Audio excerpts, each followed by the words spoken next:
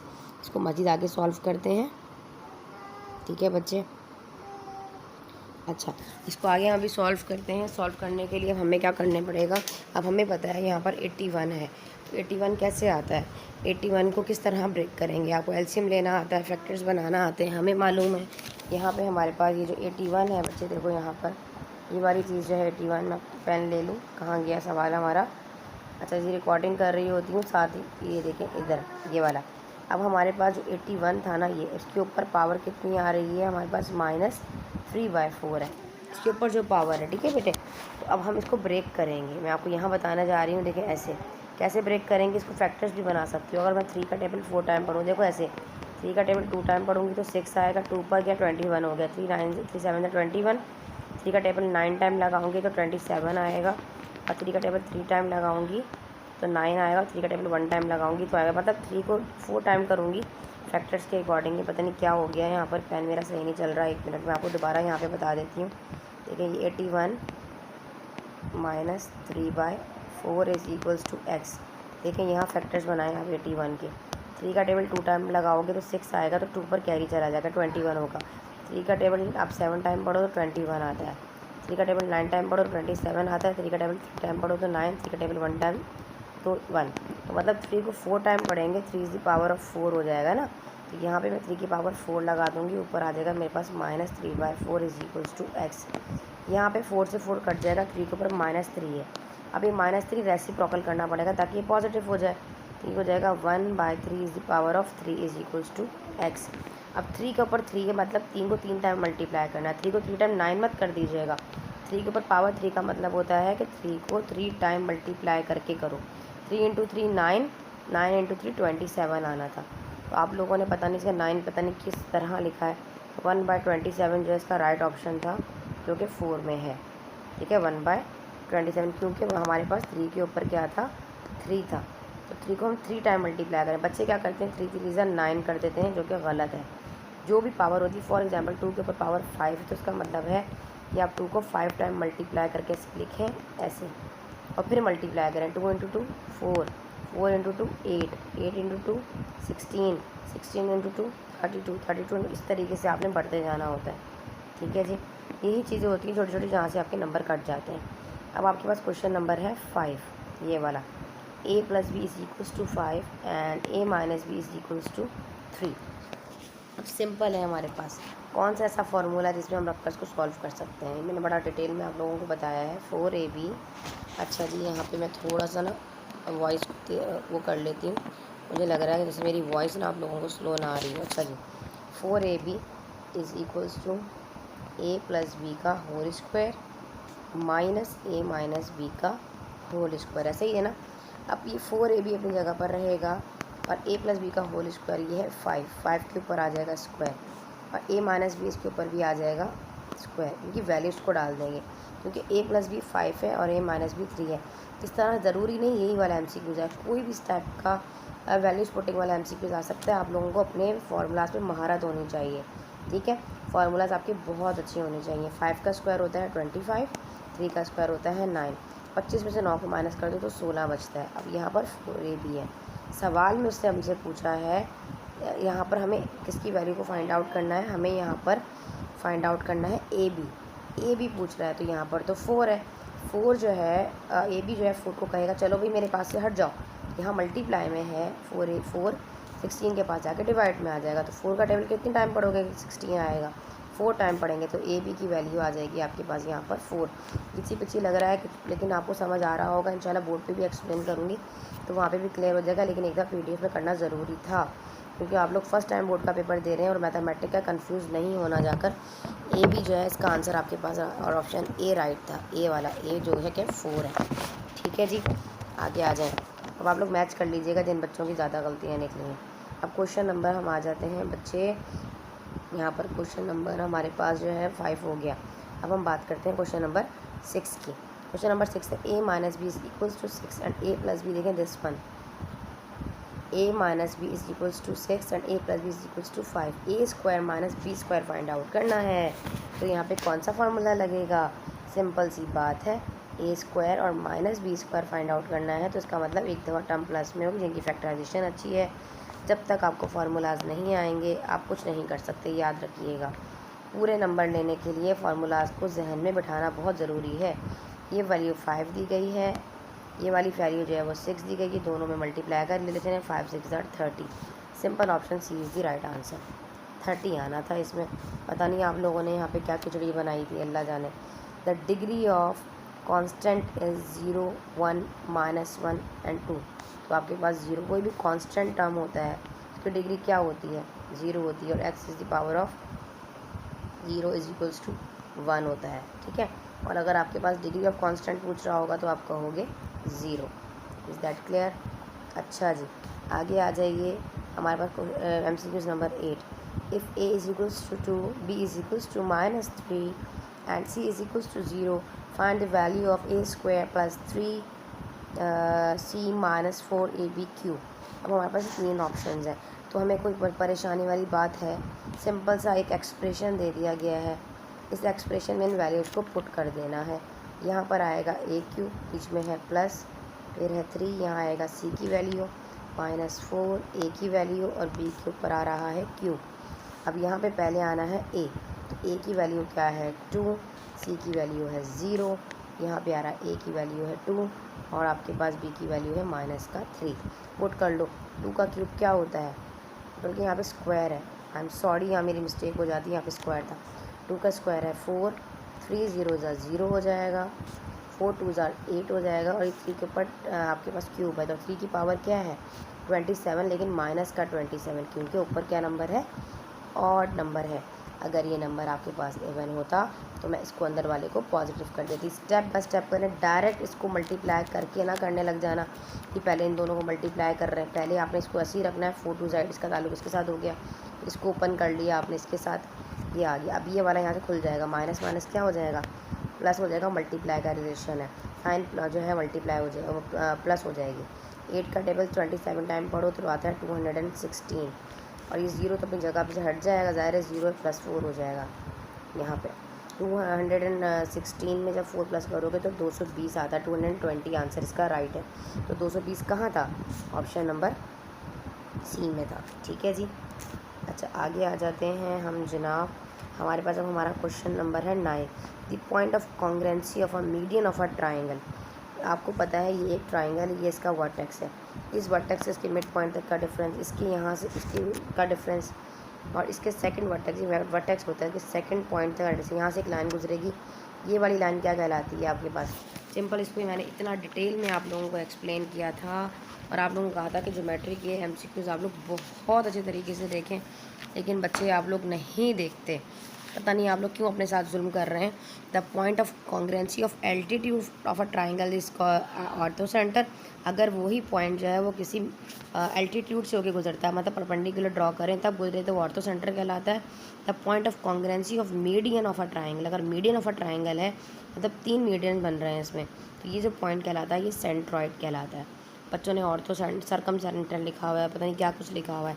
इसका प्रॉपर तरीके से आप इसको मेरे नीचे जाकर देखें. मैंने बड़ा ज़बरदस्त आपको एक्सप्लेन किया है और आपके कॉन्सेप्ट क्लियर किए हैं कि एक वर्टेक्स से जो है दूसरे वर्टेक्स की अपोजिट साइड पे आप मीडियन ड्रॉ करें, सेकंड वर्टेक्स से इसकी अपोजिट साइड पे एक मीडियन ड्रॉ करें, फिर थर्ड वर्टेक्स के मीडियन से गुजरेगी एक लाइन. ये वाली गुजरने वाली जो लाइन होती है ना, point of intersection is called median, is called point of intersection of median is called centroid. अगर एक गुजर रही है ना ये, तो इसको हम पता क्या कहते हैं? पॉइंट ऑफ इंटरसेक्शन कहते हैं. अगर 3 लाइनें, जैसे एक लाइन के अंदर एक लाइन गुजरी है, ये इंटरसेक्ट कर रही है इसको, ठीक है ना. और अगर इसी के अंदर तीसरी लाइन भी गुजार दूंगी, जो एक पॉइंट से होकर गुजरेगी, इसको कहते हैं और पॉइंट ऑफ कॉन्ग्रेंसी. क्या कहते हैं? 3 लाइन गुजरने वाले को पॉइंट ऑफ कॉन्ग्रेंसी कहते हैं. अगर ये मीडियन पूछ रहा है तो ऑर्थो सेंटर कहोगे. अगर यहाँ एल्टीट्यूड ऑफ अ ट्राइंगल पूछता है तो आप क्या कहते हैं? यहाँ पे ऑर्थो सेंटर कहते हैं उसको. ठीक है जी. अच्छा जी, आगे आ जाते हैं. अब यहाँ x4 + 64 भी